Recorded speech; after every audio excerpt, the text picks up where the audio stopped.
আলহাকুমুত তাকাসুর হাত্তা যুরতুমুল মাকাবির।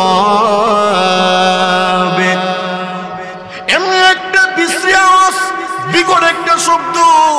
আল্লাহর নবী যখন আবার হাত্তা যুরতুমুল মাকাবির, যখন এই আয়াত তেলাওয়াত করলো, আরো একটা বিকট শব্দ, এমন বিশ্রী শব্দ তারা কখনো শুনে নাই।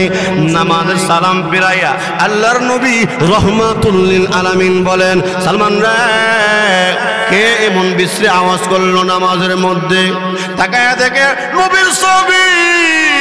হযরত সালামাতুল আনসারী রাদিয়াল্লাহু আনহু জাহান্নামের আগুনের ভয়ে, কবর আযাবের ভয়ে চটপট কইরা ঘোরাঘুরি করতেছে। এই অবস্থা দেখে আল্লাহর নবী রহমাতুল লিল আলামিন সালমান ফারসি রাদিয়াল্লাহু আনহুকে বললেন, সালমান, আমার সালাবার ফাঁসটা পরীক্ষা করো, তার মুখে পানি দাও, তার হুঁশ ফেরত আসতে পারে।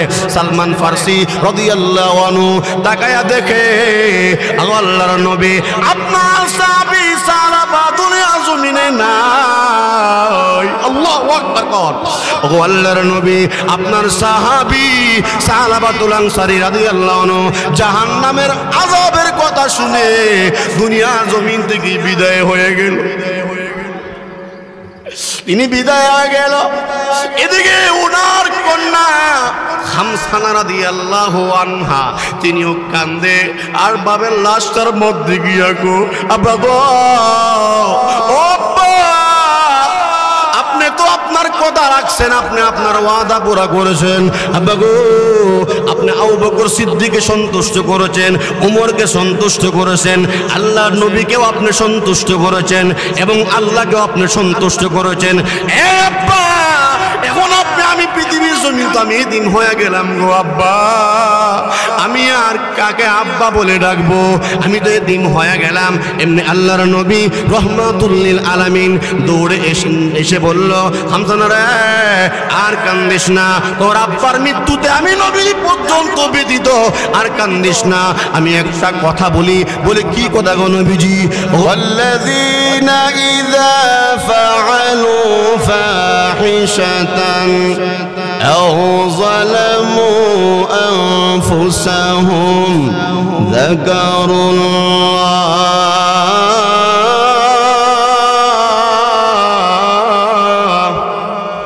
فاستغفروا لذنوبهم ومن يغفر الذنوب إلا الله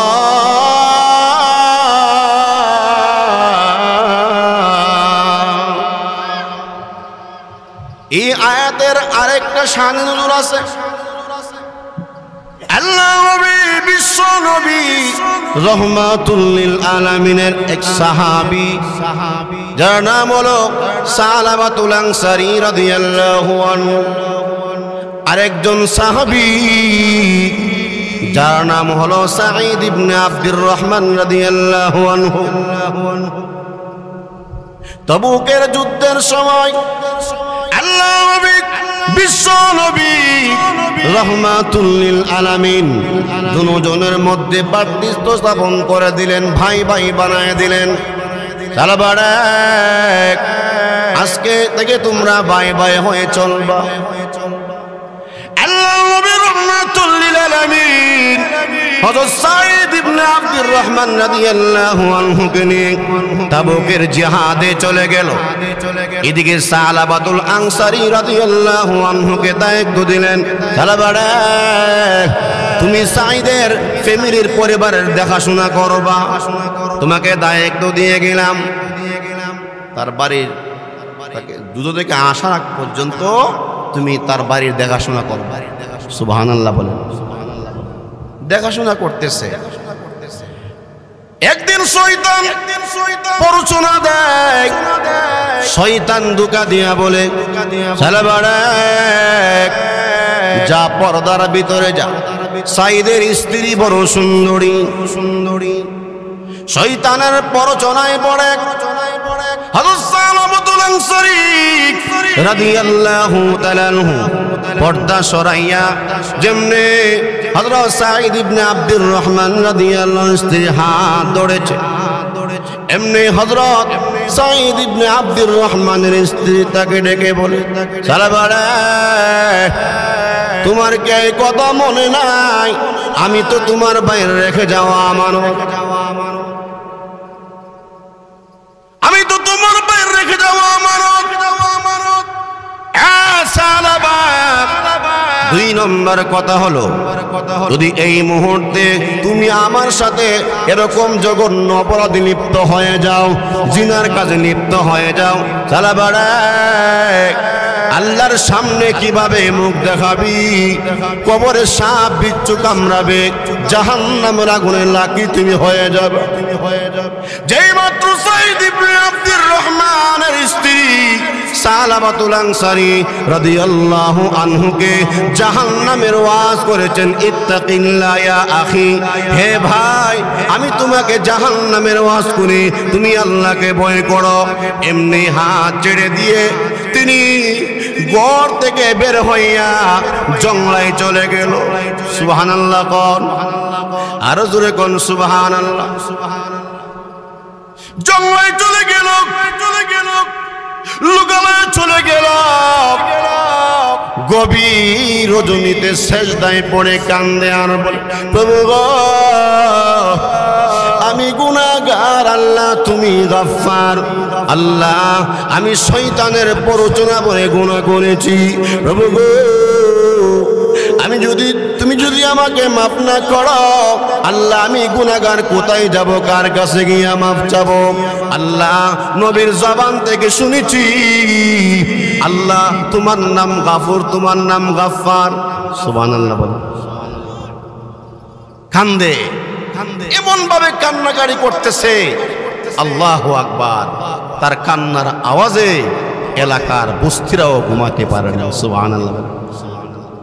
এদিকে হযরত সাঈদ ইবনে আব্দুর রহমান রাদিয়াল্লাহু তাআলা আনহু যুদ্ধের ময়দান থেকে ফিরে আসলো, আসিয়া দেখে সাহাবা বানিতে নাই আল্লাহর নবীর সাহাবীকে, যারা গাজী হয়ে জিহাদের ময়দান থেকে গাজী হয়ে এসেছে, তাদেরকে আল্লাহর নবী অভ্যর্থনা দিতে লাগলেন, তাদেরকে অভ্যর্থনা দিতে লাগলেন। এখানে সালাবাতুল আনসারীকে পাওয়া গেল না। কোথায় সালাবাতুল আনসারী? বলে সালাবাতুল আনসারী বলতে পারি না। স্ত্রীকে জিজ্ঞাসা করে বলল, মনে হয় পূর্ব দিকে চলে গেছে, তার অনুসন্ধানে বের হয়ে গেল। হযরত সালাবাতুল আনসারী রাদিয়াল্লাহু গভীর রজনীতে ভিক্ষের নিতে সেজদায় পড়ে কান্দে আর বলে, প্রভু গো আমি গুনাহগার, আল্লাহ তোমার নাম গাফফার, শয়তানের ধোঁকায় পড়ে গুনাহ করেছি, আল্লাহ আর গুনাহ করব না, আল্লাহ মেহেরবানি করে আমাকে মাফ করে দাও, আল্লাহ আমি আর গুনাহ করব না। দুনিয়ার জমিনে দেখেছি সন্তান যদি কোনো অন্যায় করে, কোনো অপরাধ করে, এর বিচার যদি আব্বার কাছে যায়, আব্বা এই বিচার শুনে রাগান্বিত হইয়া ট্যাং ব্যাং বেবেলে হুমকি দেয়, আর বাইরেও তাকে বাড়ি থেকে তাড়াইয়া দেয়। কিন্তু প্রভু মা তার সন্তানকে বিদায় করতে পারে না, বাপ বিদায় করতে পারে, বাইরেও বিদায় করতে পারে, মা বিদায় করতে পারে না। মা ডেকে ডেকে বলে, আরে বাবা আমি মা তোকে বিদায় করতে পারি না। সুবহানাল্লাহ। আটো জোরে খন। হযরত সালাবাতুল আনসারী তুমি তো মার চেয়ে কোটি কোটি গুণ বেশি দয়ালু। এভাবে কান্দে হযরত সাঈদ রাদিয়াল্লাহু আনহু ডেকে ডেকে বলল, সালাবারে কোনো অন্যায় করে থাকলে আসো আল্লাহর কাছে ক্ষমা চাও, আল্লাহ তোমাকে মাফ করে দিবে, চলো আমাদের সাথে মদিনায় চলো। সালাবাতুল আনসারী রাদিয়াল্লাহু আনহু বলেন, ভাই সাঈদ যাব না, আমি আমার চেহারা মদিনার লোককে দেখাবো না। এদিকে খামসা তার কন্যা খামসানা রাদিয়াল্লাহু আনহা বলেন, আব্বা গো তুমি বাপ হইয়া কিভাবে এরকম জঘন্য কাজে লিপ্ত হইলা? হযরত সাঈদ রাদিয়াল্লাহু আনহু বলেন, সালাবা মাথা উঠাও, চলো আমার সাথে মদিনায় চলো। হযরত সালাবাতুল আনসারী বলল, ভাই সাঈদ আমি যাব না, আমি মদিনায় যাব না। যদি আমাকে তুমি বাড়িতে নিতে চাও, আমার দুটা হাত গলার সঙ্গে বেঁধে, ও মানে তো গোলামের নেই, টেনে টেনে এসে নিয়ে যাও। আর নয় আল্লাহর কসম করে বলি, আমি আমার চেহারা মদিনার লোককে দেখাবো না। সুবহানাল্লাহ কন্যা। রাস্তায় আসার পরে হযরত সালাবাতুল আনসারী রাদিয়াল্লাহু আনহু বলে, সাঈদ রে, আমার মতো নাফরমান এই পৃথিবীর জমিনে নাই। আমাকে বাড়িতে নেওয়ার আগে নবীর সাহাবী উমরে ফারুক রাদিয়াল্লাহু আনহু দরবারে আমাকে নিয়ে চলো। আমি উমরে ফারুককে জিজ্ঞাসা করব, আমার মতো নাফরমানকে আল্লাহ ক্ষমা দিবনি? উমর রাদিয়াল্লাহু আনহু দরবারে যেতে এবার ডেকে ডেকে বলল, ওমর, আমি অন্যায় করেছি, গুনাহ করেছি, আমার তওবার কোনো ব্যবস্থা আসেনি।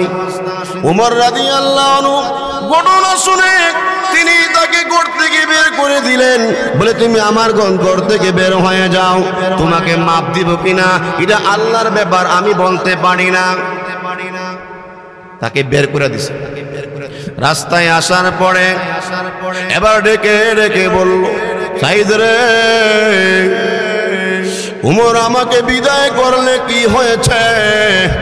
আমি আল্লাহর রহমত থেকে নিরাশ না, আমাকে নিয়ে চলো আবু বকর সিদ্দিক রাদিয়াল্লাহু আনহুর দরবারে।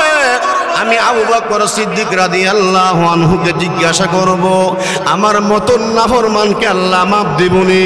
আমার মতন নাফরমানকে আল্লাহ ক্ষমা দিবনি?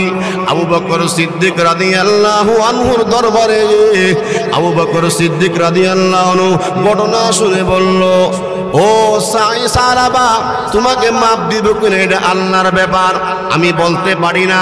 তবে আমার রাগ আর গুসা হলো, তুমি আমানতের খেয়ানত কেন করেছো? আমার দরবার থেকে বের হয়ে যাও। সুবহানাল্লাহ। উমরও বিদায় করছে, আবু বকর রাদিয়াল্লাহু আনহু বিদায় করছে।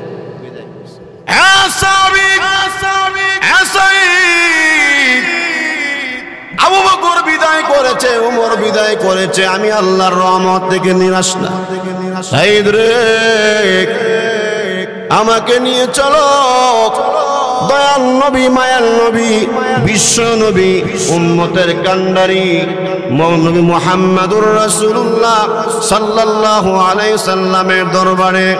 আমার মনে হয় সকলে বিদায় করলেও মায়ার নবী তার ইতিম গুনাহগার উম্মতকে বিদায় করতে পারে না। এতক্ষণ মনে করেছিলাম সাহাবীদের মাধ্যমে সমস্যার সমাধান হবে। আল্লাহর নবী শুনলে আমি লজ্জিত হব, আমি শরম পাবো। এবার দেখি সাহাবীদের মাধ্যমে সমস্যার সমাধান হবে না, বাধ্য হইয়া আল্লাহর নবীর দরবার আমাকে নিয়ে চলো। আল্লাহর নবীর কাছে যখন সালাবাতুল আনসারী গেল, আর ডেকে ডেকে বলল, আল্লাহর নবী গো, ওগো বিশ্ব নবী, ওগো রহমাতুল লিল আলামিন, আমি গুনাহ করেছি, আপনি আমাকে মাফ করে দেন, আপনি আমাকে মাফের ব্যবস্থা করে দেন। আমার মতন গুনাহগারের আল্লাহ মাফ দিবেন। সুবহানাল্লাহ। ভাই আমরা পিছনে কথা না ভাই, কথা কোন ঠিক কিনা? আল্লাহর নবী ঘটনা শুনে বলতেছেন, তোমারে মাফ দিব কিনা এটা আল্লাহর ব্যাপার, তবে আমার রাগ আর গুসা হইল, তুমি কেন আমানতের খেয়ানত করছো? সুবহানাল্লাহ কোন না? নবীও বিদায় করছে। এমনি আল্লাহ রাব্বুল আলামিন কোরআন শরীফের আয়াত ফাড়াইছে নবীদের কাছে। সুবহানাল্লাহ কোন না? হ্যাঁ জিবরাইল, আমার নবীর কাছে যাও, নবীকে গিয়া বলো, জিবরাইল আমার নবীকে বলো, এই মাখলুকগুলা কে বানাইছে? আরো জোরে এখন, এই মাখলুকগুলা কে বানাইছে? আমারে আপনারে কে বানাইছে? এই 7 আসমান 7 জমিন কে বানাইছে? আল্লাহর রাসূল বলেন, ভাই জিবরাইল, মাখলুকের মালিক তো আল্লাহ, এই মাখলুকগুলাকে আল্লাহ বানাইছে। মাখলুককে যদি আল্লাহ বানায়া থাকে, আল্লাহ যদি খালেক হয়ে থাকে, আপনি সালাবারে কেন বিদায় করেছেন? আল্লাহর নবী গো, আপনি তো জানেন না সালাবাতুল আনসারী তার গুনার জন্য এমন ভাবে অনুতপ্ত হইয়া কান্নাকাটি করেছে, আল্লাহ রাব্বুল আলামিন তার তওবার উপরে সন্তুষ্ট হইয়া খুশি হইয়া জিবরাইল মারফত আল্লাহ পাক আয়াত নাযিল করেছে, والذين إذا فعلوا فاحشة أو ظلموا أنفسهم ذكروا الله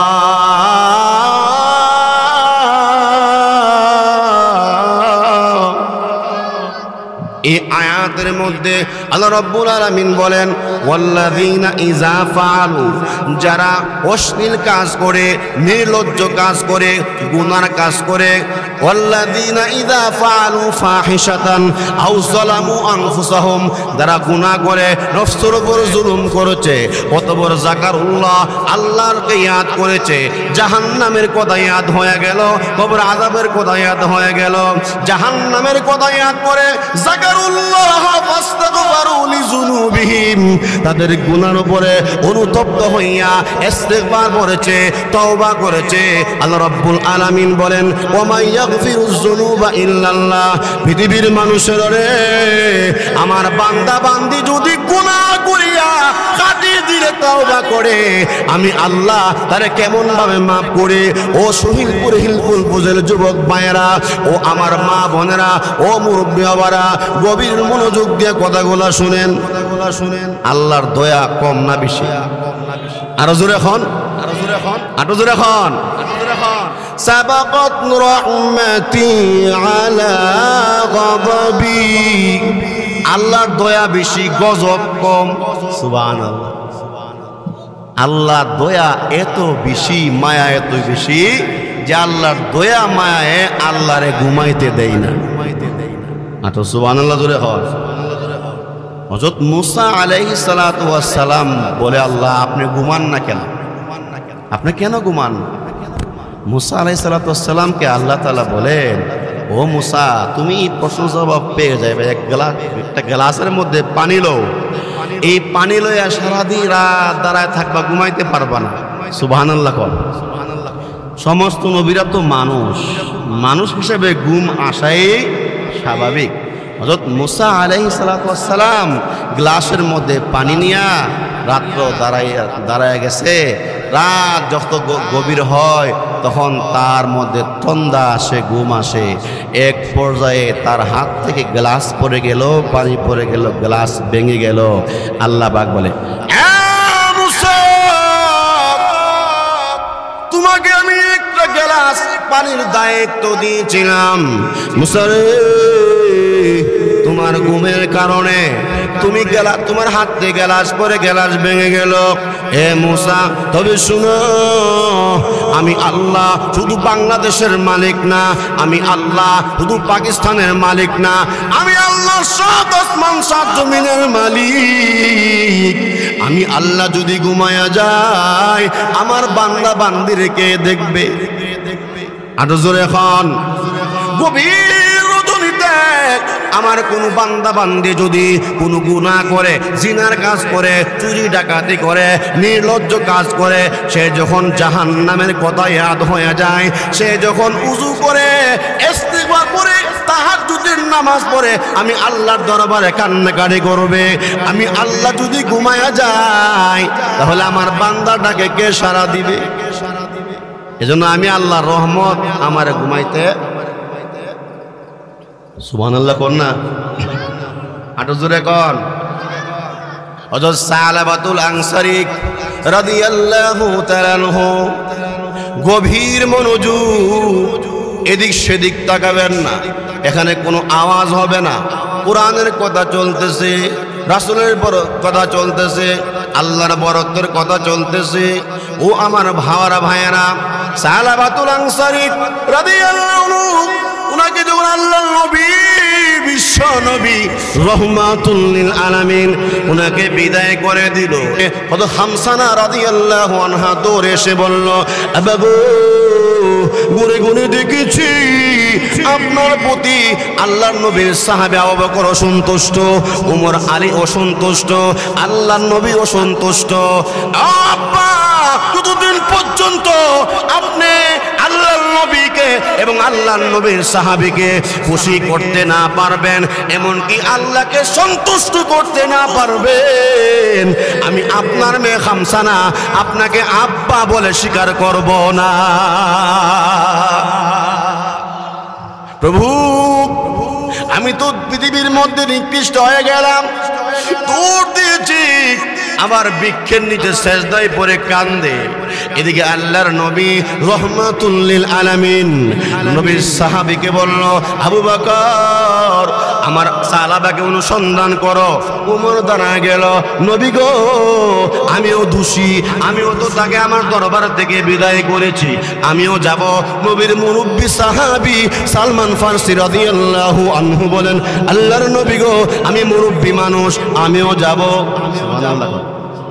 আর জোরে হওয়া রওনা হয়ে গেছে সালাবা অনুসন্ধানের জন্য। এক জায়গার মধ্যে কৃষকেরা কৃষি কাজ করে, এদেরকে জিজ্ঞাসা করলো, তোমরা কি জাহান্নাম থেকে পলায়নকারী লোকের সন্ধান জানো, বলতে পারো? বলে, হ্যাঁ, এই পাহাড়ের পাদদেশে সবসময় আল্লাহর এক বান্দা আসে, এমন ভাবে কান্নাকাটি করে হাউমাউ করে, তার কান্নার আওয়াজে আমরা পর্যন্ত ঘুমাইতে পারি না। সুবহানাল্লাহ। আরো জোরে এখন আলী রাদিয়াল্লাহু আনহু তারা অপেক্ষায় রইল, কোন সময় সে আসে। প্রতি রাত্রে হইলেও সে পাহাড়ে আসে। এবার আল্লাহর কাছে কান্নাকাটি শুরু করছে। গিয়া দেখি সেজদায় পড়ে কাঁদতেছে। আর সাহাবীরা বল, সালাবা রে, আর কত কাঁদবে? আর কান্দিস না, তোর কান্না আল্লাহর দরবারে মঞ্জুর হয়ে গেছে। মাথা উঠাও। সালাবাতুল আনসারী রাদিয়াল্লাহু আনহু তিনি ডেকে ডেকে বলল, আবু বকর, অন্ধকার, চেহারা দেখা যায় না, আওয়াজে বুঝছি তুমি আবু বকর সিদ্দিক হবে। তুমি আমার কাছে কেন এসেছো? তুমি তো আমাকে তোমার দরবার থেকে বিদায় করেছো। আমি যাব না, আমি তোমার কথা অনুযায়ী আমি মদিনাতে যাব না। ওমর রাদিয়াল্লাহু আনহু বলেন, ভাই সালাবা, আর কান্দিস না, মাথা উঠাও, আল্লাহ তোমাকে মাফ করে দিয়েছে। এমনি হযরত সালাবাতুল আনসারী রাদিয়াল্লাহু আনহু উঠাইয়া আল্লাহর দরবারে শুকরিয়া আদায় করে, প্রভু গো, সত্যি তোমার নাম গাফুর, তোমার নাম গাফফার, তোমার নাম গাফুরুর রহিম। সকলে বিদায় করলেও তুমি তোমার বান্দাকে বিদায় করতে পারো না। সুবহানাল্লাহ বলেন। চারজন সাহাবী রওনা হয়ে গেল। রাত এবার ফজর আজান হয়েছে, জামাতের সময়, নামাজের সময় হয়ে গেছে। সাহাবায়ে কেরাম জামাতে দাঁড়ায় গেছে। আল্লাহর নবী বিশ্ব নবী রহমাতুল লিল আলামিনের সাহাবীরা তারা পিছনে দাঁড়ায় গেছে, সামনে জায়গা নাই, পিছনে কাতারে দাঁড়াইছে। আল্লাহর নবী রহমাতুল লিল আলামিন ফজরের নামাজের জামাতের মধ্যে সূরা তাকাসুর তেলাওয়াত করতেছে। হুজুর এখন আল্লাহুমুত তাকাসুর হাত্তা যুরতুমুল মাকাবির। এমন একটা বিশ্রাস, বিকট একটা শব্দ। আল্লাহর নবী যখন আবার হাত্তা যুরতুমুল মাকাবির যখন এই আয়াত তেলাওয়াত করলো, আরো একটা বিকট শব্দ, এমন বিশ্রী শব্দ তারা কখনো শুনে নাই।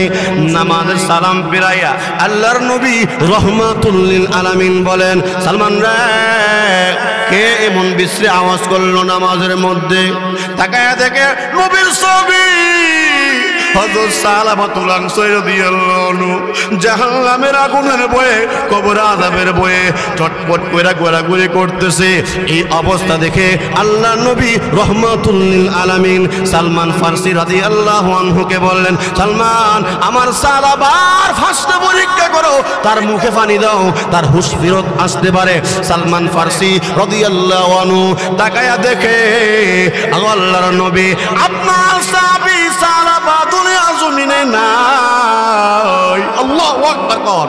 ও আল্লাহর নবী, আপনার সাহাবী সালাবাতুল আনসারী রাদিয়াল্লাহু আনহু জাহান্নামের আযাবের কথা শুনে দুনিয়া জমিন থেকে বিদায় হয়ে গেল। তিনি বিদায় হয়ে গেল। এদিকে ওনার কন্যা খামসানা রাদিয়াল্লাহু আনহা তিনিও কান্দে আর বাবের লাশটার মধ্যে গিয়া গো, আব্বা গো, ও আব্বা, আপনি তো আপনার কথা রাখছেন, আপনি আপনার ওয়াদা পুরা করেছেন। আব্বা গো, আপনি আবু বকর সিদ্দিককে সন্তুষ্ট করেছেন, উমরকে সন্তুষ্ট করেছেন, আল্লাহর নবীকেও আপনি সন্তুষ্ট করেছেন এবং আল্লাহকেও আপনি সন্তুষ্ট করেছেন। এ আব্বা, এখন আপনি, আমি পৃথিবীর জমিন তো আমি এতিম হয়ে গেলাম গো আব্বা, আমি আর কাকে আব্বা বলে ডাকবো, আমি তো এতিম হয়ে গেলাম। এমনি আল্লাহর নবী রাহমাতুল লিল আলামিন দৌড়ে এসে বলল, খামসানা রে, আর কান্দিস না, তোর আব্বার মৃত্যুতে আমি নবী পর্যন্ত ব্যতীত, আর কান্দিস না। আমি একটা কথা বলি। বলে কি কথা গো নবীজি? ও নবীজি, কি কথা? আল্লাহর রাসূল বলেন, ও খামসানা, আমি বিশ্ব নবী তোমার আব্বা হয়ে যায় আর ফাতেমা তোমার যদি বোন হয়ে যায় কেমন হবে? সুবহানাল্লাহ, জোরে হর। ও খামসানা, কান্দিস না, তোর আব্বা নাই তো কি হয়েছে? আমি বিশ্ব নবী রাহমাতুল লিল আলামিন, বাকি জিন্দেগীর জন্য আমি বিশ্ব নবী তোমার, বিশ্ব নবী তোমার। সুবহানাল্লাহ, আলহামদুলিল্লাহ, লা ইলাহা ইল্লাল্লাহ, সুবহানাল্লাহ, আলহামদুলিল্লাহ।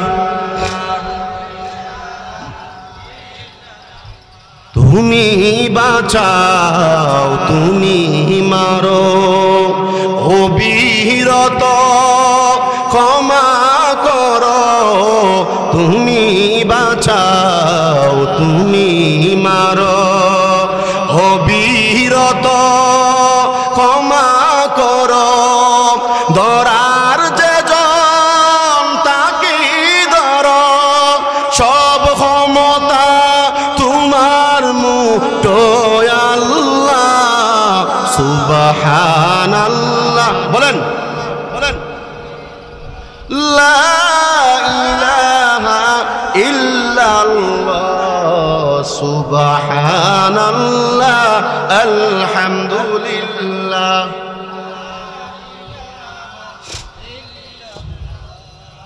তোমার রিজিকে পড়ে অবাধ্য হয় কেমন করে, তোমার রিজিকে পড়ে অবাধ্য হয় কেমন করে, খুঁজে না পায় কোনো বাসায়, খুঁজে না পায় কোনো বাসায়, শুকর গুজার করার আল্লাহ।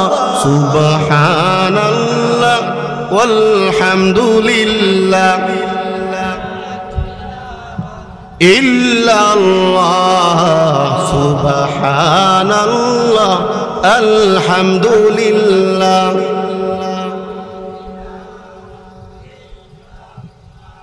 আল্লাহর নবী রাহমাতুল লিল আলামিন সাহাবা একরামদেরকে বললেন, সাহাবীরা রে, সালাবাতুল আনসারীর লাশটা গোসল করাও।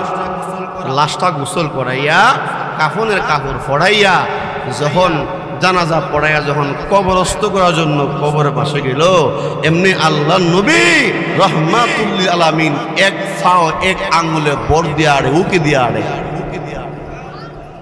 আপনারা জিন্দা না মুর্দা? আর জোরে এখন উমর ফারুক রাদিয়াল্লাহু আনহু বলতেছেন, নবী গো আপনি এক আঙ্গুলে বোর দিয়ে হাঁটেন কেন, আপনার তো কষ্ট হয়। হ্যাঁ উমর, তুমি তো জানো না আমি কেন এক আঙ্গুলে বোর করে হাঁটি। উমর রে, সালাবাতুল আনসারী রাদিয়াল্লাহু আনহুর মৃত্যু থেকে আল্লাহর আরশ পর্যন্ত তার খবর পৌঁছে গেছে। তার জানাজা নামাজে শরীক হওয়ার জন্য আসমান থেকে এই জমিনে এই এলাকার মধ্যে এত ফেরেশতা নাজিল হয়েছে, আমি বিশ্ব নবী রহমাতুল আমিন পর্যন্ত পাও রাখার মতন জায়গা অদ্য এই এলাকাতে নাই। সাহাবা একরাম তারা ছিল মাগফুর, গুনাহ হইছে সাহাবীর দ্বারা। এটা আমাদের আকীদা, সমস্ত নবীরা নিষ্পাপ মাসুম। এরপরে সাহাবা একরাম তারা হচ্ছেন মাগফুর, তারা আল্লাহর কাছে এমন ভাবে তওবা করছে, তওবা কইরা তারা আল্লাহ পাকের সন্তুষ্ট বান্দা বান্দা হয়ে গেছে। সুবহানাল্লাহ। রাদিয়াল্লাহু আনহুম ওয়া রাদু আনহু যালিকা লিমান খাশিয়া রাব্বাহ। ও আমার ভাইরা, আমল করতে রাজি কি? হাত তুলে আল্লাহকে দেখা। তাকবীর, দেন ইসলাম। ও আমার ভাইরা, ও যুবক ভাইরা, আমরা শেষ জমানায় আসছি, আমরা শ্রেষ্ঠ নবীর শ্রেষ্ঠ উম্মত। আমাদের হায়াত কম, অল্প আমলে সওয়াব বেশি। ঠিক, আরো আসতে কোন জোরে খন, আরো জোরে খন। তেমনি এগুলো ওঠো না। আল্লাহু আকবার। ওয়াজ তো মাত্র ঢুকতাছি এনে, জোরে খন। ঠিক নি? আজ আওয়াজ চলবো তো সারা রাত। হৃদয়ের জানালা খুলে দাও না, প্রভুর ডাকে কেন সারা দাও না। কাহলা ইলাহা জোরে লা ইলাহা। অল্প আমল সব বেশি। সুবহানাল্লাহ বলেন। মদিনার হুর, হুরে মদিনা, সুন্দরী মহিলা। সেই মহিলা আসিয়া আল্লাহর নবীর কাছে বলল, আল্লাহর নবী গো, ওগো রহমাতুল লিল আলামিন, আমার জন্য একটা বালা স্বামী দেখেন, আমার বিয়ার ব্যবস্থা করেন। কেন গো? তুমি তো মদিনার মধ্যে, হুরের মদিনা, সুন্দরী নারী সুরুষী, তোমার বিবাহ হবে না কেন? কারণটা কি? আল্লাহর নবী গো, আমার বিবাহ হবে না, হয় না কেন গো নবীজি? আমি সুন্দরী, এই জন্য আমি বিবাহ হই না, এই কারণে না। বলে ওগো নবীজি, সবার একটা রুচি আছে। সুবহানাল্লাহ। সবার কি আছে? রুচি আছে। ওগো নবীজি, আমি যেই স্বামীকে বিবাহ করব, এই ছেলেটার গুণাগুণ থাকতে হবে তিনটা। তিন গুণওয়ালা যদি স্বামী পাওয়া যায় তাহলে আমি বিবাহ বসবো। এক নম্বর, আমি যাকে বিবাহ করব, যার কাছে বিবাহ বসবো, সে হতে হবে এমন গুণওয়ালা যে মৃত্যুর আগ পর্যন্ত সারা রাত দাঁড়ায় তাহাজ্জুদ নামাজ পড়বে। আল্লাহ রাসূল এখন না। এক নম্বর গুণ। দুই নম্বর গুণ হলো সারা জীবন রোজা রাখতেইব। সুবহানাল্লাহ বাদ দিয়ে কয়েন। তিন নম্বর, সারা জীবন প্রত্যেক রাত্রে এক খতম কোরআন শরীফ খতম করে ঘুমাইতেইব। এই তিন গুণওয়ালা মানুষ আমি পাই না, যার জন্য বিবাহ বসি না। আল্লাহর নবী গো, দেখেন এমন তিন গুণওয়ালা কোন সাহাবীকে পাওয়া যায়নি। আল্লাহ রাসূল বলেন, বসো দেখি। ও সাহাবীরা, আজকে পুরো মদিনার সাথে বিবাহ দেওয়া হবে, তিন গুণওয়ালা দিহিকাটা আছে। সুবহানাল্লাহ। যুবকেরা, যুবক সাহাবীরা আর মুরব্বী সাহাবীরা একসাথে নবীজি বলতেছে, আজকে হুরে মদিনার সাথে বিবাহ দেওয়া হবে। তিন গুণওয়ালা লোক পাওয়া গেলে, এক নম্বর, যে নাকি মৃত্যু পর্যন্ত ঘুমের আগে এক কদম কোরআন শরীফ পড়ে ঘুমাইবো। 2 নম্বর যে মৃত্যুর আগ পর্যন্ত সারা জীবন নফল রোজা রাখবো। 3 নম্বর যে মৃত্যুর আগ পর্যন্ত সারা রাত্র তাহাজ্জুদ নামাজ পড়বো। আসুনি কেউ বিয়া করবা এমন কোন বলা আসুনি? আর বিয়া আমরা কপালো নাই। সাহাবা একরাম বয়ে গেছে, মুরব্বীরা মুরব্বী দাঁড়ায় গেছে। রাসূল বলতেছেন পুনদার সিগিলেগা মুরব্বী সাহাবীরা হুজুর কোন না দু লাগিয়া যা দুদু লাগিয়া যা। তখন ও যে গুণওয়ালা হয়েছে গো, এই গুণও আমরার মধ্যে নাই, বিড়ির বিয়াও আমরার কপালো নাই। বসো বসো, ওই কোণের মধ্যে এক জীর্ণ শীর্ণ একবারে হ্যাংলা এক মুরব্বী লোক দাঁড়াইছে, দাঁড়া রয়েছে। নবীজি বলতেছে তুমি বসো, মুইতাম গিলি গিয়া ও কিতা আমার মধ্যে 3 গুণ আমার মধ্যে আছে। সুবহানাল্লাহ বলেন। অন্যান্য সাহাবীরা কিরে এই শিকুনরা এটা কেমনে কিতা করলো, এইটা কেমনে কিতা করলো? সুবহানাল্লাহ খন। আচ্ছা আয়ো সাহাবীদের সামনে ওই হুরে মদিনার সাথে ওই সাহাবীর বিবাহ দিয়া দিল। সুবহানাল্লাহ বলেন। বাড়িতে বৌলিয়াল রওনা হয়ে গেছে। এমনি এশার নামাজের আজান হয়েছে। যখন মুয়াজ্জিন সাহেব বলছে আল্লাহু আকবার আল্লাহু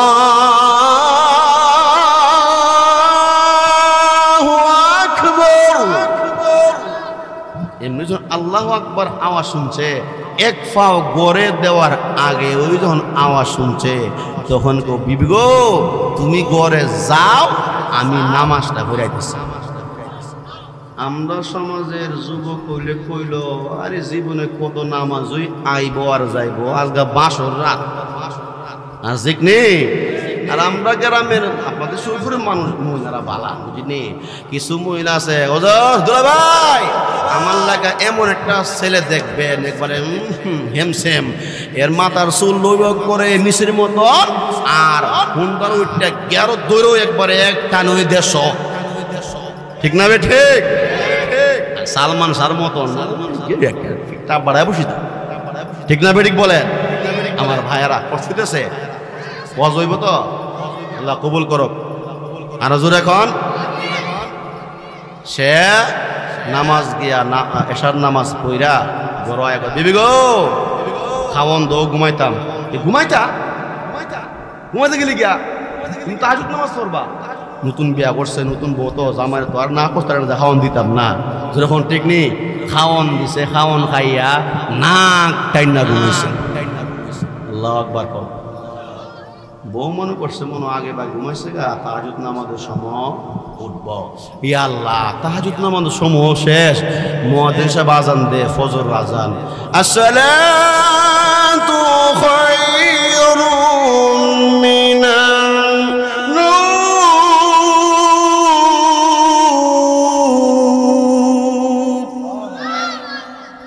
এমনি সাহাবী ঘুম থেকে উঠে উযু কইরা কইবি উড়ো আজান হইছে, ফজর নামাজ ঘুমাগানা নামাজ আগে। আর হুজুর এখন মুহমুয়ানে নামাজ আগে। ওয়াজ শুনে গিয়ে এমন নাক টেনে ঘুম দিবেন, ফজর নামাজ যে কই যাইব ভাইসা। হুজুর এখন ঠিক কিনা? আল্লাহ আমাদের কবুল করুক, আমিন বলেন। ওই সাহাবী ফজর নামাজ পইরা জিকির আজকার কইরা এশাক নামাজ পইরা বাইত আয়া কইতাছে এ বিবি নাস্তা দো। নাস্তা তুমি না সারা দিব রোজা রাখবার কথা কইছ, নাস্তা দো। নতুন বউ নাস্তা না দিলে অত বুঝেন না, কি জানে কো নাস্তা দিছে। ইয়া আল্লাহ নাস্তা খাইয়া একবারে বেড়া গড়তে বাইরে গেছে গা। ওই মহিলা ডাইরেক্ট নবীর কাছে গেল, আপনি আমার কার কাছে বিয়া দিছেন? শেষ, একবার শেষ। ওর আমল বলতে কিছু নাই, নামাজও পড়ছে না, খতমও করছে না, নাস্তাও মানে অক্ষণ মাত্র নাস্তার আমি দিয়াইছি। তখন নবীজি রাহ দিয়ে আমি তোমার স্বামীর জিজ্ঞাসা করে লই, এই কথাগুলা বলতেছে, পিছনে দাঁড়ায় হয়েছে স্বামী। সুবহানাল্লাহ বলেন। তখন নবীজি আমার বউর কথা সঠিক, আমারটাও সঠিক। দুই কথা বা কেমন সঠিক বুঝাও আমারে। নবীজি সঠিক হইব কেমনে?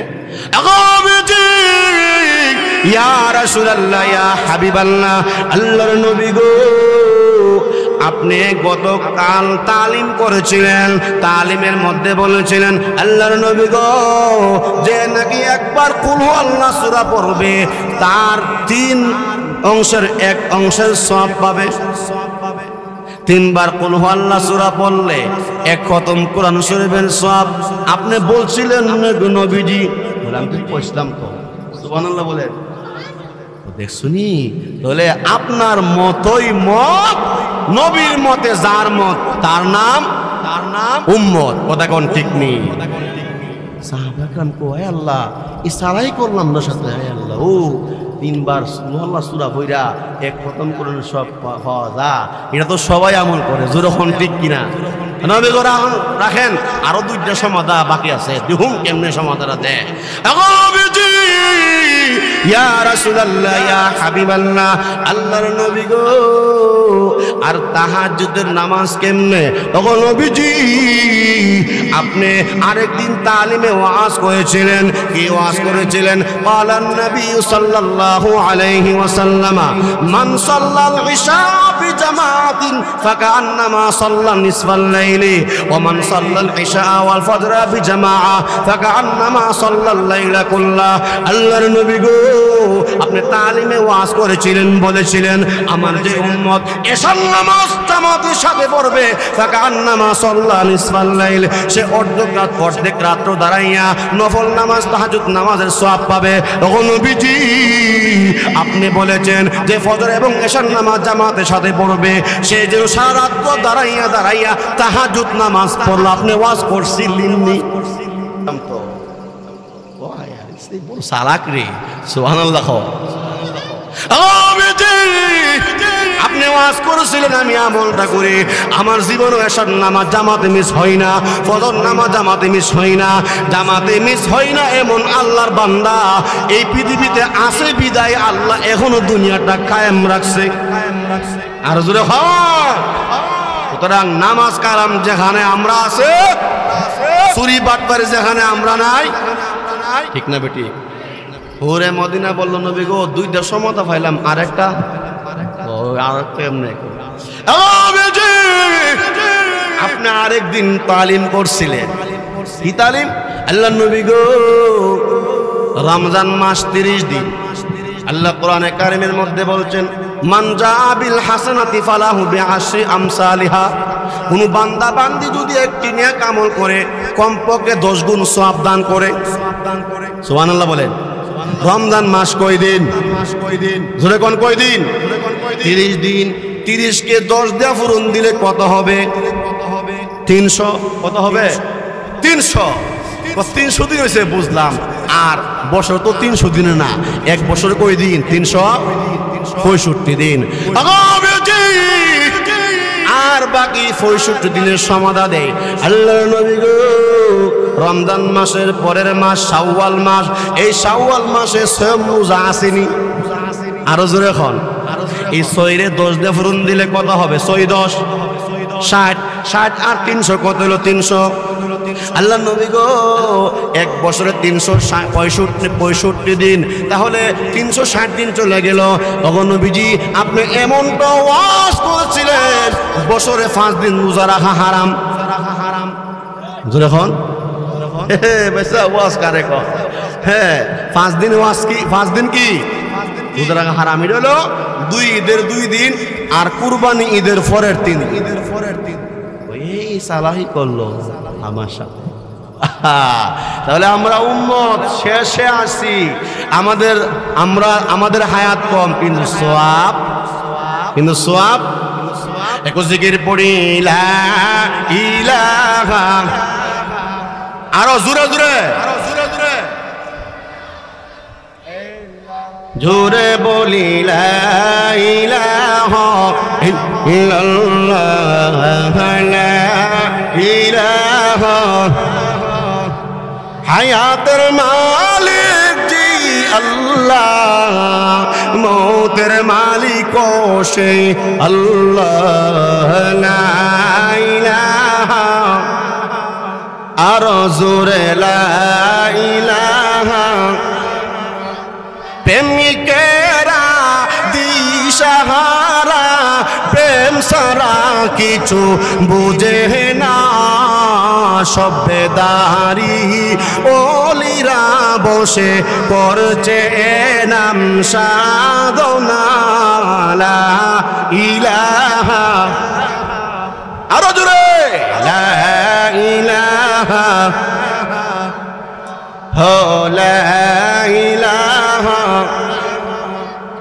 লা ইলাহা ইল্লাল্লাহু মুহাম্মাদুর রাসূলুল্লাহ সাল্লাল্লাহু। ও আমার বাবারা ভাইয়েরা গভীর মনোযোগ দিয়ে শুনেন, আমি আপনি বাঁচবো কয়দিন? বলেন বাঁচবো কয়দিন? গ্যারান্টি নাই, এর খবর কেউ জানে? একজন আশিক রাসূল ছিল ইমাম মালিক রাহিমাহুল্লাহু তাআলা। পৃথিবীর মানুষেরা রে কেমন আশিক রাসূল ছিল শুনে যাও। গ্রীষ্মকালে শীতকালে কোন সময় ইমাম মালিক রহমাতুল্লাহি আলাইহি মদিনার জমিনে তিনি জুতা ব্যবহার পরিধান করতেন না। কেন গো, আমি কিভাবে জুতা পরিধান করব? যে মাটির নিচে বিশ্ব নবী মায়ার নবী রহমতের নবী ঘুমায়াছে, জিন্দা নবী বিশ্ব নবী ঘুমায়াছে, আমি যদি জুতা পরিধান করে জমিনের উপরে হাঁটি তাহলে বড় বেয়াদবি হয়ে যাবে। এই জন্য তিনি কখনো, উনি যতদিন মদিনায় ছিল জুতা পরিধান করতেন না। সুবহানাল্লাহ। উনার মনে বড় আশা, প্রভু গো, যদি আমার মৃত্যুটা মদিনার জমিনে হইতো তাহলে আমার দাফনটাও মদিনার জমিনে হইতো। কিন্তু নিশ্চিত করে তো বলা যায় না মদিনার জমিনে আমার মৃত্যু হবে কিনা। সেই জন্য উনার মন চায় তিনি হজ করবে, কিন্তু মন চাইলেও তিনি হজে যেতে যায় না। কেন? যদি মক্কার দ্বার মৃত্যু হয়ে যায় মদিনাতে ফিরে আসতে না পারে। এই জন্য তিনি কয়েক বছর হজ করা মন্তব্য করে দিয়েছিলেন। তিনি একবার মুরাকাবায় বসে আমলে বসে আল্লাহর দরবারে দোয়া করতে লাগলেন, প্রভু গো, আমাকে তুমি জানাইয়া দাও, আমাকে তুমি দেখাইয়া দাও আমার মৃত্যুটা কখন হবে, কোন জায়গাতে হবে। ইমাম মালিক রহমাতুল্লাহ আলাইহি তিনি যখন মুরাকাবা বসলো, স্বপ্নে যুগে ইমাম মালিক রহমাতুল্লাহ আলাইহিকে 5টা আঙ্গুল দেখাইয়া দিল। আর জোরে খান, 5টা আঙ্গুল দেখাইয়া দিল। এর ব্যাখ্যা কি? এর ব্যাখ্যা হলো ইমাম মালিক 5টা ওই বিশেষ এলেম, যে এই 5টা আঙ্গুল দ্বারা 5টা বিশেষ এলেম, এই বিশেষ জ্ঞান আল্লাহ তাআলা ব্যতীত কোনো জিবরাইল, ইসরাফিল, মিকাইল কোন নবী গুণও জানে না। এর মধ্যে একটা হচ্ছে কার মৃত্যু কোন জায়গায় কোথায় হবে। আল্লাহু আকবার বলেন, আল্লাহু আকবার, আল্লাহু আকবার। ইমাম মালিক রহমাতুল্লাহ আলাইহি বলেন, रुखसार सबर काका जरा पर्दा उठा दो, लिल्लाह मुझे हुस्न खुदा दाद दिखा दो।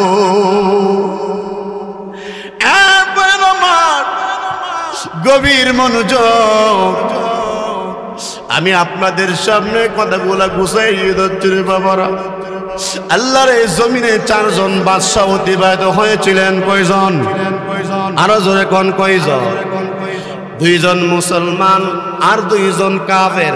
মুসলমানের মধ্যে 1 নম্বর হলো সুলাইমান ইবনে দাউদ আলাইহিস সালাম, আর একজন হলো বাদশা সেকান্দার। সুবহানাল্লাহ। সুলাইমান নবী কি শুধু আমাদের এই ব্রাহ্মণবাড়িয়ার মন্দির আছে? বাংলাদেশে গোটা বিশ্বের রাজত্ব করেছেন তিনি সুলাইমান আলাইহিস সালাতু ওয়াস সালাম। সুবহানাল্লাহ বলেন। আল্লাহ, তুমি যদি আমারে পুরা পৃথিবীর রাজত্ব দিছ, আমার একটা সিংহাসন দাও, এই সিংহাসনটা দিয়া আমি যেন আমার এই রাজত্বের প্রত্যেকটা প্রজার দায়িত্ব খোঁজ খবর নিতে পারি। সুবহানাল্লাহ বলেন। আর জোরে এখন হযরত সুলাইমান আলাইহিস সালাতু ওয়াস সালাম বাইতুল মুকাদ্দাস, আমাদের প্রথম কিবলা ফিলিস্তিন বাইতুল মুকাদ্দাস। এ ভাই জায়গা হচ্ছে না, একটু আগে আগে বসেন। এই বাইতুল মুকাদ্দাস আল্লাহর গড় নির্মাণ কাজ সম্পূর্ণ হয়ে যাওয়ার পরে তিনি মক্কাতে যতদিন ছিলেন তাফসীর কিতাবে লেখা হয় প্রত্যেক দিন সুলাইমান ইবনে দাউদ আলাইহিস সালাম 5,000 উট 5,000 গুনার বকরি জব কইরা মেহমানদারি করাইছে। সুবহানাল্লাহ। আটু জোরে খান। হযরত সুলাইমান আলাইহিস সালাতু ওয়াস সালাম উনার সিংহাসনটা বর্তমানে বিমান উড়োজাহাজ। ও বাবারা, এই বর্তমানে বাংলাদেশের বিমানের মতন সুলাইমান নবীর বিমান ছিল না। সুলাইমান নবীর বিমানের বৈশিষ্ট্য হলো এর লম্বা ছিল 27 মাইল। সুবহানাল্লাহ ভাই দেখেন, 27 মাইল লম্বা, জমিন থেকে 9 মাইল উপরে এটা আকাশে বাতাসে উঠতো। এই সিংহাসন, এই বিমান উড়ার জন্য কোনো অকটেন ডিজেল তেল লাগতো না, কোনো পাইলট লাগতো না। এটা ল্যান্ড করার জন্য কোনো নির্দিষ্ট এয়ারফোর্টের প্রয়োজন হইতো না। যেখানে যেই সময় প্রয়োজন পড়তো সুলাইমান নবী আদেশ করতেন, সঙ্গে সঙ্গে এটা ল্যান্ড করতেন। সুবহানাল্লাহ। আটু জোরে কর। এই সিংহাসনের ডান পাশে 3 লক্ষ মানুষ মন্ত্রী, আর বাম পাশে 3 লক্ষ জিন মন্ত্রী, আর সামনে সংরক্ষিত আসন ছিল 6 লক্ষ। সুবহানাল্লাহ। এত বিশাল বড় সিংহাসন নিয়ে উঠতেছেন। তাফসীর কিতাবে লেখা হয় সিরিয়া থেকে তায়েফের উদ্দেশ্যে অথবা মক্কা থেকে সিরিয়ার উদ্দেশ্যে একদিন রওনা হয়ে গেল। এই বিশাল সিংহাসন দেখে এক কৃষক বলল সুবহানাল্লাহ। এখন এই সুবহানাল্লাহর আওয়াজ বাতাসে আল্লাহ পাক সুলাইমান নবীর কানে পৌঁছায় দিয়েছে। হ্যাঁ পৃথিবীর মানুষ যখন এই সুবহানাল্লাহ বলল, এই সুবহানাল্লাহর আওয়াজ বাতাসে তার কানে পৌঁছায় দিল। এত সুন্দর আওয়াজ কোথায় থেকে আইল রে? তাড়াতাড়ি জমিনে ল্যান্ড করো। সিংহাসন ল্যান্ড করলেন। আর কৃষককে বলতে সুলাইমান বলে তাকে ধরে নিয়ে আসো। কৃষক তো কাঁপতেছে, না জানে আমার কি অবস্থা হয়। আজকে সুলাইমান নবী জানে না জানে আমার কি বিচার করে। সুলাইমান নবী বলতেছে, ও কৃষক, তোমার কোন ধন নাই, ভয় নাই, পেরেশানি নাই। তুমি যে আমার এত বড় সিংহাসন দেখে সুবহানাল্লাহ বলছো, তুমি কি জানো এর দাম কত বেশি? এই একবার সুবহানাল্লাহর সওয়াব, সুবহানাল্লাহর দাম আমি সুলাইমান পয়গম্বর তখতে সুলাইমানের চেয়ে আরো বেশি দামি। আটু জোরে খান। সুলাইমান আলাইহিস সালাতু ওয়াস সালাম একবার পিপিলিকার উপত্যকা দিয়ে তিনি রওনা উড়ে যাচ্ছেন। এই পিপিলিকার একটি জামাত, এই পিপিলিকার জামাতের এক পিপিলিকা বলতেছে, ও পিঁপড়ারা, ও পিপিলিকারা, উদখুলু মাসাকিনাকুম, তোমরা তাড়াতাড়ি গাতার মধ্যে গর্তে প্রবেশ করো। লা ইয়াহতিমান্নাকুম সুলাইমান ওয়া জুনুদুহু ওয়া হুম লা ইয়াশউরুন, কারণ সুলাইমান এবং তার সৈন্যরা তোমাদেরকে পদদলিত করে নিষ্পেষিত করে ফেলবে। এই পিঁপড়ার আওয়াজটা আল্লাহ পাক সুলাইমান নবীর কানে পৌঁছায় দিয়েছে। আর জোরে খান। সুলাইমান নবী থামলেন, ল্যান্ড করলেন, পিঁপড়ারে ডাক দিলেন, এই পিঁপড়া, তোমার কাছ থেকে জানতে চাই একটা বিষয়। কি? তোমার বাৎসরিক রিজিক, তোমার বাৎসরিক খোরাক কতটুকু? সুবহানাল্লাহ বলেন। পিঁপড়া বলল, ওগো আল্লাহর নবী সুলাইমান, আমার বৎসরে আমার খাবার হলো কয়েকটা গমের দানা আর কয়েক ফুটা পানি। সুবহানাল্লাহ বলেন। সুলাইমান পয়গম্বর পিঁপড়ার কথাকে সত্যায়ন করার জন্যে একটা জায়গার মধ্যে কয়েকটা গমের দানা এবং পানি রেখে আবদ্ধ রাখলেন।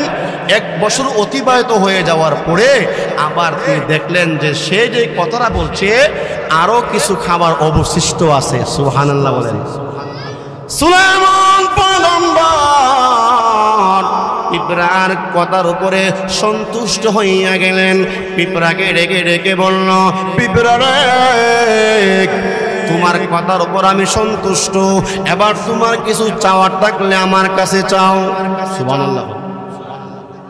পিঁপড়া মনে করছে, সুলাইমান নবী মনে করছে, পিঁপড়া এটা চাইলে আর আমার কাছে কি তোই চাইব। সুবহানাল্লাহ। কিন্তু আল্লাহ পাক রব্বুল আলামিন পিপিলিকার মধ্যে এত বড় জ্ঞান দিয়েছেন, যে জ্ঞান আমাদের মধ্যেও নাই। সুলাইমান পয়গম্বরকে পিপিলিকা ডেকে ডেকে বলল, আল্লাহর নবী গো, ও সুলাইমান পয়গম্বর, আপনি মনে করেছেন আল্লাহ আপনাকে গোটা পৃথিবীর বাদশা বানায়া দিয়েছে, আমি আপনার কাছে আর কি চাইলে চাইবো? ওগো সুলাইমান পয়গম্বর, যদি আপনার পাওয়ার থাকে, আপনার ক্ষমতা থাকে, আপনার শক্তি থাকে, জিদনি ইলমা ওয়া উমরা, জিদনি রিজকা ওয়া উমরা। সুবহানাল্লাহ বলেন।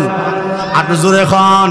পিঁপড়া ডেকে ডেকে বলল, সুলাইমান নবী গো, যদি আপনার ক্ষমতা পাওয়া যদি আপনার থাকে, আমার হায়াতটা একদিন বাড়াইয়া দেন, আমার রিজিক একদিন বাড়াইয়া দেন।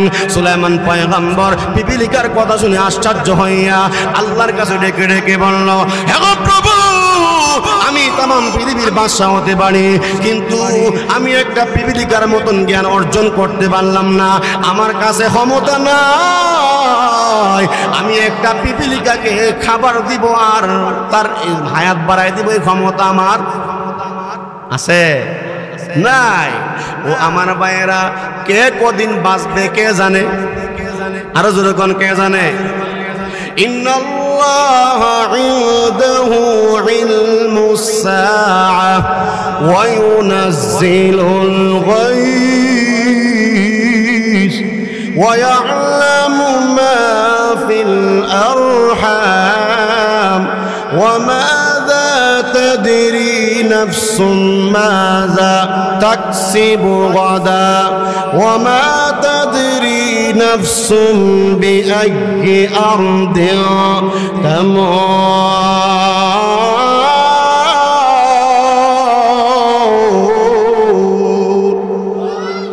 আজ থেকে একটা ওয়াদা করবেন নি? হাত তুলে আল্লাহকে দেখান সবাই। ওয়াদা করবেন তো? এখন থেকে নামাজ আমরা ছাড়বো, নামাজ ছাড়বো, কোনো কাম কারো কোনো কষ্ট দিব, নামাজ ছাড়বো না, শিরিক করব না, সুদ খাইব, ঘুষ খাইব, তার প্রতি জুলুম করব। শুনেন, আমরা যত আল্লাহকে যতটুকুই ডাকি, আবার যতটুকুই করি, যদি আমাদের খাবার যদি হালাল না হয়, তাহলে কিন্তু এই ইবাদত করে কোনো লাভ। আজকে গড়ে গড়ে গড়ে গড়ে সুদ ঢুকে গেছে, ঠিক না বেটি? নবীজি বলছে, আল্লাহর কথা, রাসূলের কথা, সাহাবীদের কথা, তবে তাবিনদের কথা, ইজমায়ে সাহাবীদের কথা, সমস্ত উলামা একরামের কথা, সুদ যারা খাবে, সুদ খানেওয়ালা, দেনেওয়ালা, লেনেওয়ালা, সাক্ষী থাকনেওয়ালা, জিম্মাদারি, সবার উপরে আল্লাহ লানত, ফেরেশতার লানত, সমস্ত মুমিনদের লানত। তাদের নামাজ, তাদের রোজা, তাদের হজ, তাদের কুরবানি আল্লাহর দরবার কবুল হবে না। সুদ খাইবেন কে? খাইবেন কে? সুদ খাইবেন কে? হাত তুলেন। মাশাআল্লাহ। সুদ ছাড়বেন সবাই, হাত তুলে আল্লাহকে দেখা। শুনেন একটা কথা, আমি আবুল হাসান আনসারী বানায় কোন কথা বলি না। একটা কথা বানায় বললে আমার জিহ্বা আল্লাহকে উলামা একরাম ধরবে। কথা কোন ঠিক কিনা? আল্লাহর একজন ওলি ছিল, হযরত ইব্রাহিম আদহাম রাহমাতুল্লাহ আলাইহি। সুবহানাল্লাহ বলেন।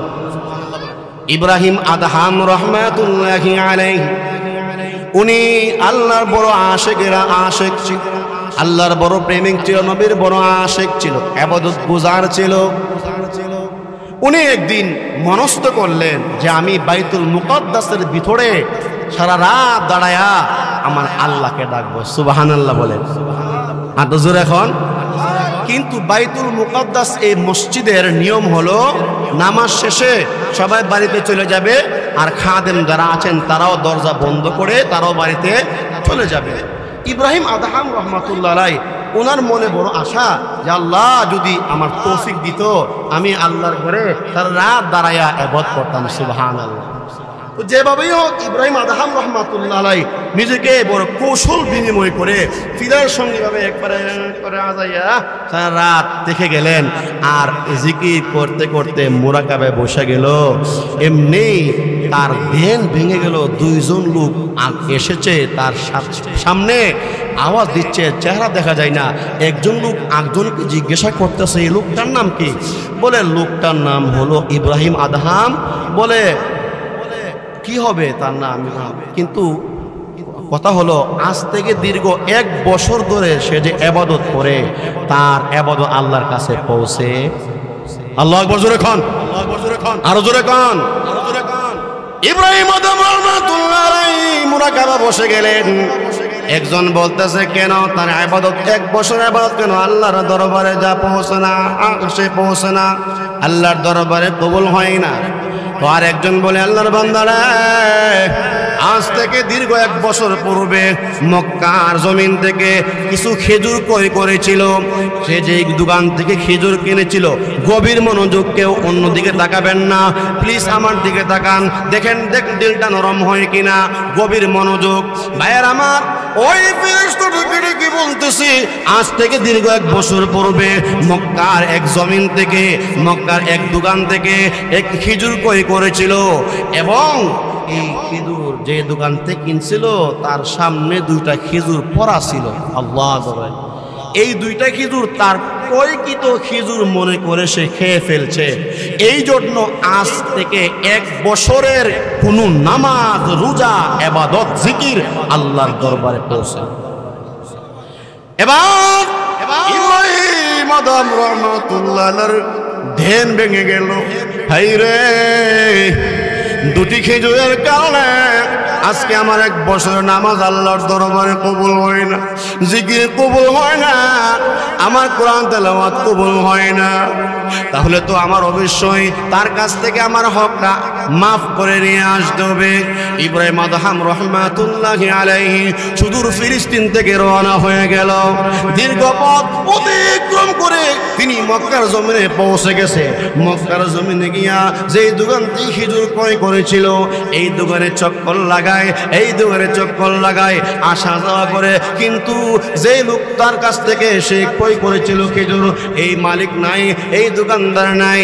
যেই দোকানে বর্তমানে যে বসা আছে তাকে লক্ষ্য করে বলল, ভাই প্রতীক, আপনি মনে হয় কাউকে অনুসন্ধান করতেছেন, কাউকে আপনি তালাশ করতেছেন, বলুন। বলে হ্যাঁ, আমি 1 বছর পূর্বে এই দোকান থেকে 2টি খেজুর কিছু খেজুর ক্রয় করেছিলাম এবং 2টি খেজুর আমার সামনে ছিল, আমার মনে করে আমি খেয়ে ফেলেছি। আমি এর মাফি নেওয়ার জন্য আমি ফিলিস্তিন থেকে সুদূর এখানে আসছি।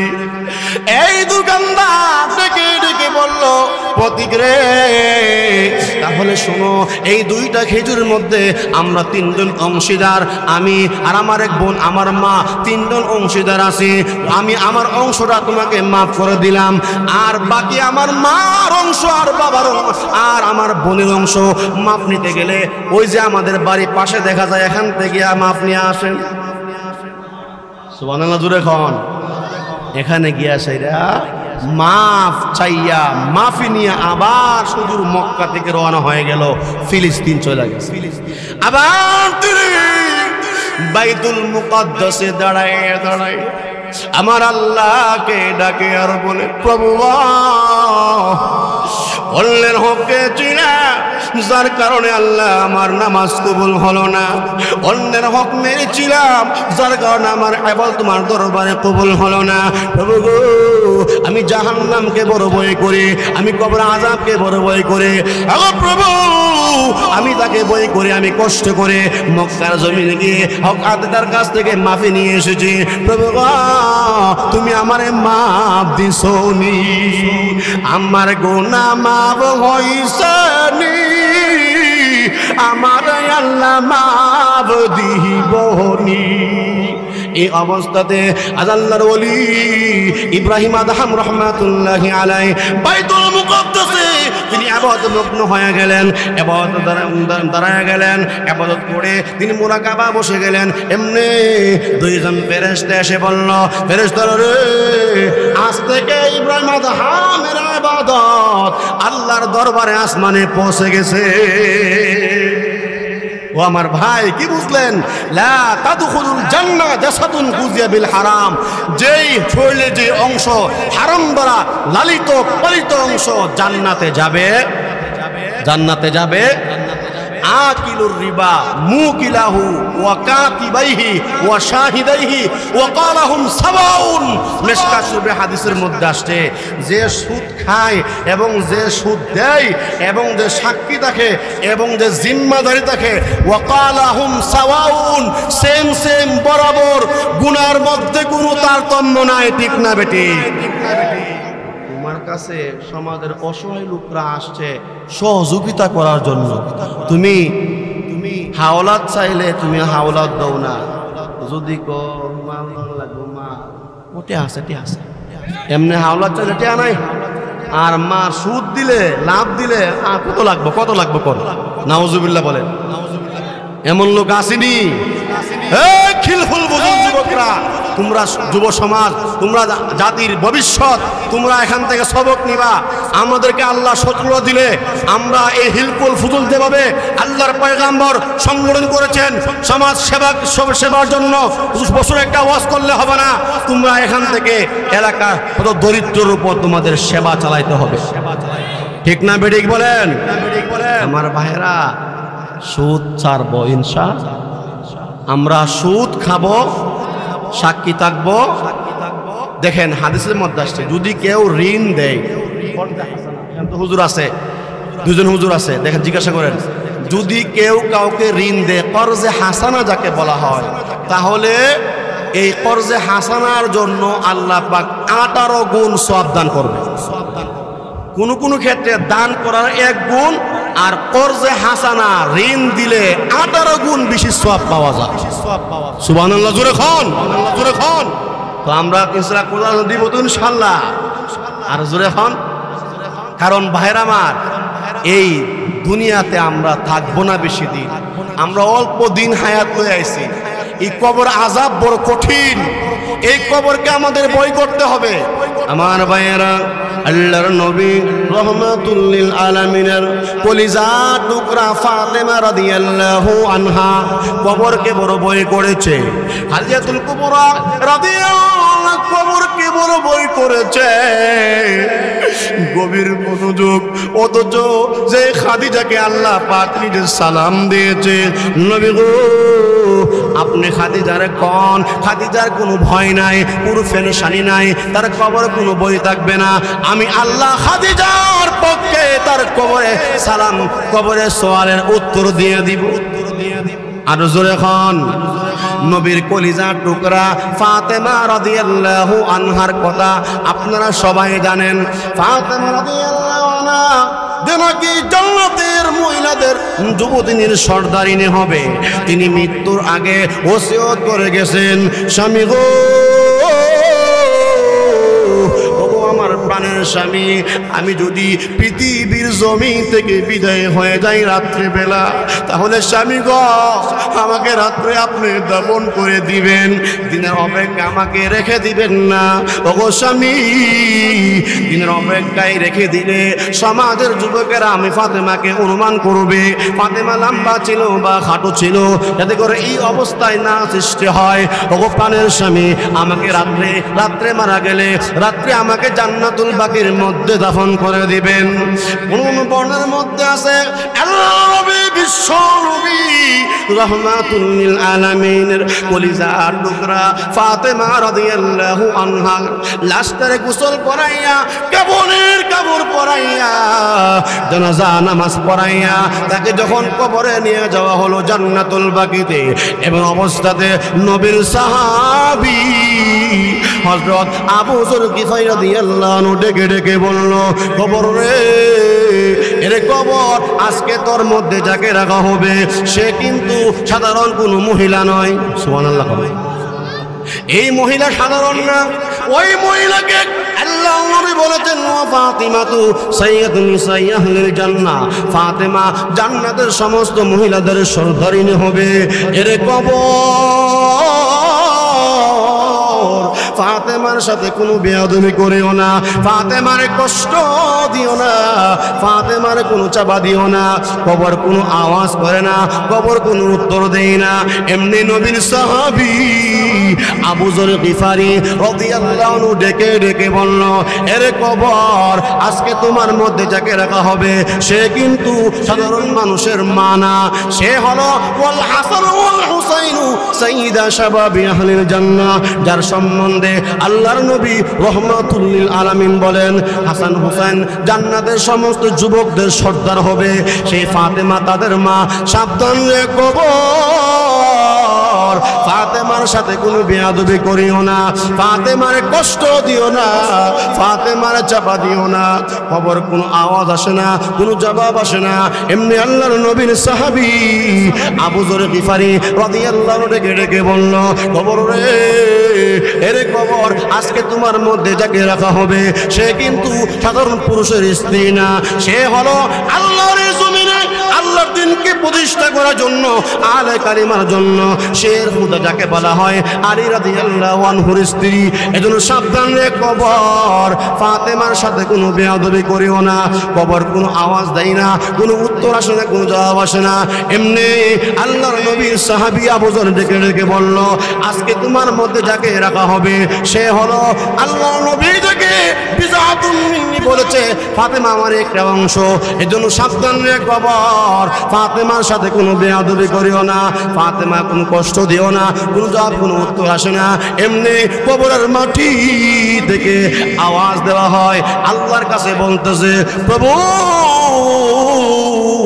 কিছুক্ষণের জন্য আমার জবানটা খুলে দাও, আমি তোমার নবীর সাহাবী আবু যরকে আমার মনের কথাটা বলে দেয়।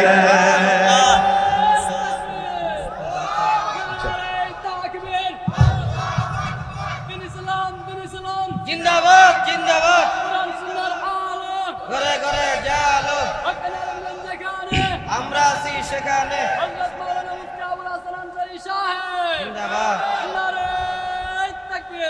এবার লক্ষ্য করে দেখুন, এমনি আল্লাহর নবীর সাহাবী যখন আল্লাহর কাছে এভাবে দরখাস্ত করতেছে, এমনি কবর থেকে আওয়াজ দেওয়া হয়, আরে আবু যর শোনা, আমি অন্ধকার ঘর, আমি সাপ বিচ্ছুর ঘর, পোকামাকড়ের ঘর, আনা বাইতুল ওয়াহদা, আনা বাইতুল ওয়াহশা, আনা বাইতুদ দুদ, আমি কবর অন্ধকার ঘর, সাপ বিচ্ছুর ঘর, পোকামাকড়ের ঘর। আবু যর, আমি আলীর স্ত্রীকে চিনি না, আমি হাসান হোসেনের মা ফাতেমাকে চিনি না, আমি জান্নাতের রমণী ফাতেমাকে চিনি না, নবীর কলিজার টুকরা ফাতেমাকে চিনি না। আবু যর, ঈমান আমল সম্পদ লইয়া যদি আমার কাছে আসতে পারো, আলীর দোহাই দিতে হবে না, আর ফাতেমা জান্নাতের রমণীর দোহাই দিতে হবে না, আর হাসান হোসেনের দোহাই দিতে হবে না। ঈমান আমল সম্পদ লইয়া যদি কবরে আসতে পারো, অন্ধকার কবর তোমার জন্য জান্নাতের বাগান হয়ে যাবে। يومئذ تحدث أخبارها بأن ربك أوحى لها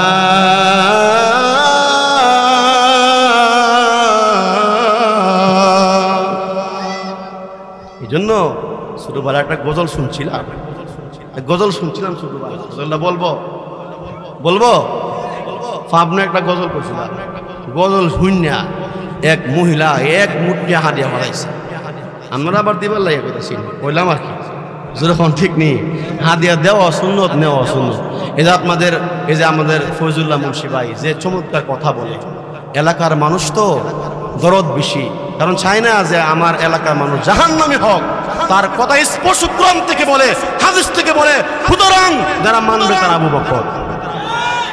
আলেমদের বিরোধী গেলে খবর আছে, কি আছে, কি আছে, আলেমদের বিরুদ্ধে গেলে হেরা আবু জাহেলের দল, ঠিক না বেঠিক? একজন আলেম কমপক্ষে 70,000 লোক যদি আল্লাহ তাকে জান্নাতে দেয়, লয়ে দেবে। সুতরাং আলেমের বিরুদ্ধে গেলে, নবীর বিরুদ্ধে গেলে, নবীর বিরুদ্ধে কেউ কথা বলে, কোরআনের বিরুদ্ধে কেউ কথা বলে, মাদ্রাসার বিরুদ্ধে কেউ কথা বলে, দাঁত ভাঙা দেওয়ার জন্য প্রয়োজনে ইজ্জত রক্ষার্থে গায়ে মাথার মধ্যে কাপড়ের কাপড় বেঁধে রাজি আসো কে হাত তুলে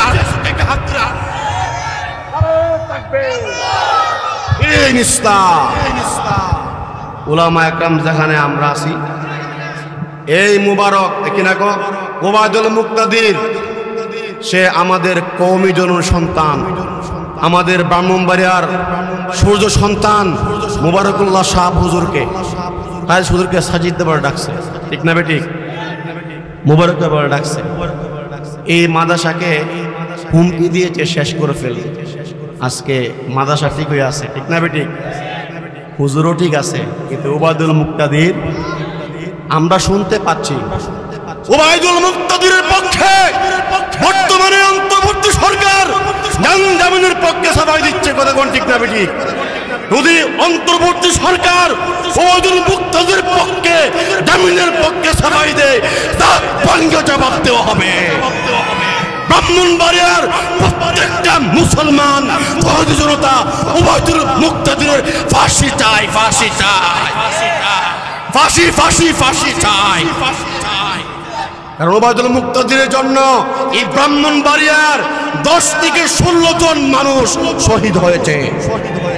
আপনি আমাদের কের বই দেখান, আমরা বিবাহের সন্তান, আমাদের রক্তে মুফতি আমিনের রক্ত মিশ্রিত, আমাদের রক্তের মধ্যে ফখরে বাংলার রক্ত মিশ্রিত, আমাদের রক্তের মধ্যে মুফতির রক্ত মিশ্রিত। কোন ভয়, কোন পুলিশ, কোন ট্যাগ, কোন পিটিআর আমাদেরকে ইনশাআল্লাহ আমাদেরকে দলায় দিতে পারবে না।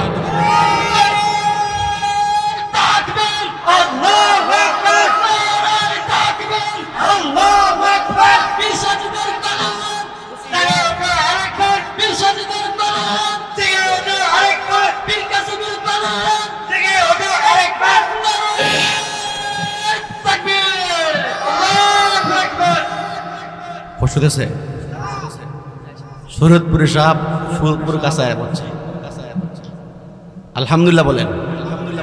ওয়াজ হইব, আরে ওয়াজ হইব নি? আমার ওয়াজ কতজন চলবে?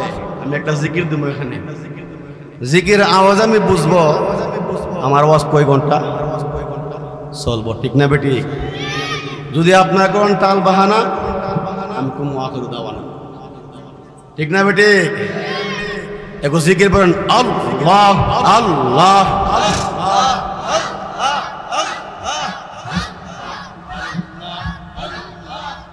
এই আওয়াজ হইতো না ভাই, এই আওয়াজ হবে না, দূরে দূরে আল্লাহ আল্লাহ।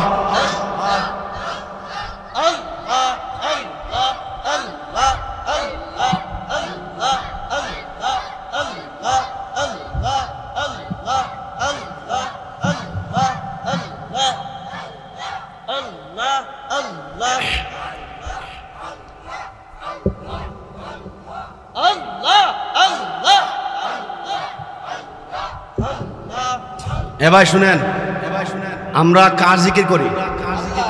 আর জোরে কন। কোন ব্যক্তি এক লোক আছে আমার কোন জোরে আপনারা সরমনোজি করে, নাউজুবিল্লাহ, সরমনে কোন জিকির হতে পারে? জিকির আমরা সবাই করি একমাত্র কার? যারা জিকির করতে করতে জবানকে বিজায় রাখবে। এমন অনেক ঘটনা আছে মৃত্যুর পরে তাদের কবরের লাশ ফসেও নেই, গলে নেই। আর জোরে কন। কুড়িগ্রামের এক আল্লাহর বান্দা, নাম হলো, আসল নাম বসরউদ্দিন মুন্সি। নাম কি? আবার বলেন। কিন্তু মানুষ তাকে ডাকতো গুগু মুন্সি। মনে রাখেন ঘটনাটা। বাড়ি কুড়িগ্রাম, আসল নাম বসরউদ্দিন মুন্সি, তার মানুষ কি ডাকতো? গুগু মুন্সি। গুগু একটা পাখি, এই পাখিটা সব সময় কালে ডাকে। আচ্ছা, পাখিরা কাকে ডাকে? আরো জোরে কন, আরো জোরে। পশু পাখি তরুলতা যা কিছু আছে সব কাকে ডাকে?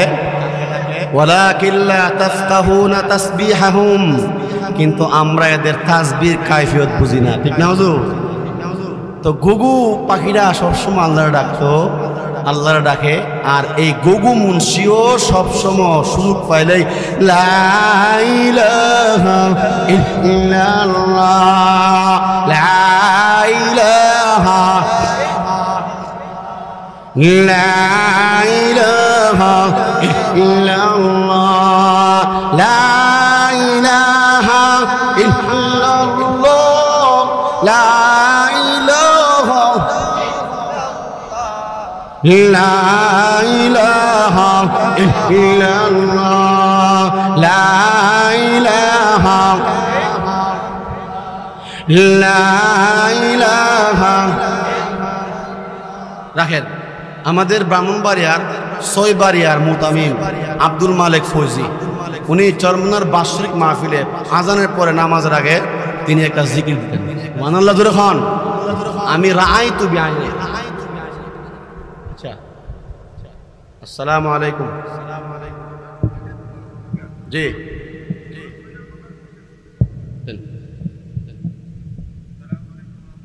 ওয়ালাইকুম আসসালাম ওয়া রাহমাতুল্লাহ। জি ধরা হইছে। ওয়ালাইকুম আসসালাম ওয়া রাহমাতুল্লাহ।